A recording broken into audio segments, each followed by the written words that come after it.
Batata, Bamama Bandeko, mesdames et messieurs, bonjour. Jour après jour, depuis que le Covid-19 nous menace, fait peur, affaiblit et tue, l'événement est trop rare pour être salué. Le discours du président de la République du jeudi 30 avril, qui a duré 23 minutes, a majoritairement convaincu les Congolais de l'intérieur, tout comme de l'extérieur. Le président de la République, au nom des vies à sauvegarder, s'est investi d'une responsabilité à l'égard de tous les Congolais. Il nous semble que le président de la République a découvert en effet le souci crucial des Congolais en bloc et non au détail. Et ainsi s'est découvert lui-même avec une sorte d'émotion sincère, donc plus convaincant qu'à l'ordinaire.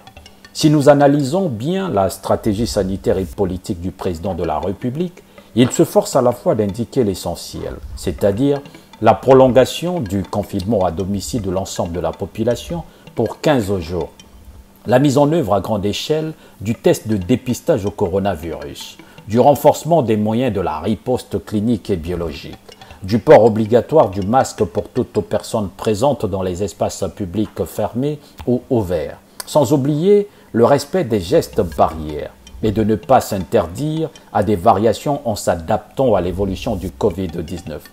Nous nous sommes interrogés avec une appréhension dont la tonalité n'est que trop ordinaire dans notre pays. Le chef de l'État a décidé d'apporter une contribution de 50 milliards de francs CFA au Fonds national de solidarité et reste préoccupé par la situation des familles vulnérables dont le nombre dépasse 200 000 ménages. Cependant, certaines familles ont commencé à percevoir une assistance financière pour faire face aux problèmes inhérents à la vie quotidienne qu'elles rencontrent en ce moment. Source, les dépêches de Brazzaville. Sans oublier les modalités de soutien aux opérateurs économiques qui restent envisageables. Batata, Bamama Bandeko, mesdames et messieurs, depuis le début du confinement, le quotidien des Congolais est profondément changé, transformé d'une manière sans précédent. Les activités économiques au ralenti, voire quasiment nulles. Les libertés de mobilité sont contraintes par la police qui a le droit et le devoir d'exercer sa mission sur l'ensemble du territoire. Pas un précaré de notre pays ne doit échapper à l'ordre républicain. Et non plus pas n'importe comment, car aujourd'hui, la population se méfie de la police qui cherche à exploiter le Covid-19 et son ampleur en supprimant des droits fondamentaux. Cette police, elle s'attaque aux personnes physiquement, casse et vole dans les magasins des commerçants, quelles qu'elles soient les circonstances. En un mot, la violence policière dans ce genre de circonstances est une configuration qui nous conduit à avoir véritablement honte d'une certaine police nationale qui se devait plutôt républicaine.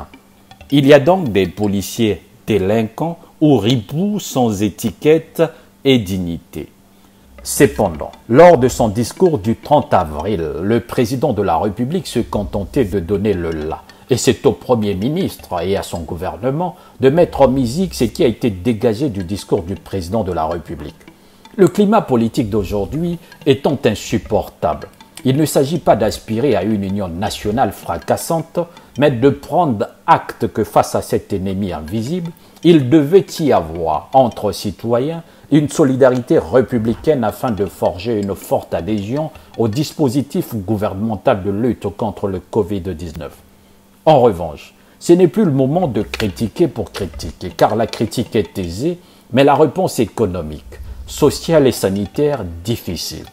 Batata, Bamama Bandeko, mesdames et messieurs, après avoir écouté plusieurs discours du président de la République depuis 1997, nous avions beau nous efforcer de croire cette fois-ci, mais une petite voix intérieure nous pousse à douter de l'avenir. Et si rien ne changeait demain? Enfin, la souris qui te ronge le talon se trouve toujours sous ton lit. Propos d'un vieux sage au président de la République, page 75 du livre Le Manguier, le fleuve et la souris. Batata, Bamama Bandeko, mesdames et messieurs, vous venez d'écouter l'édito politique d'Afrique TV. Merci et à très bientôt.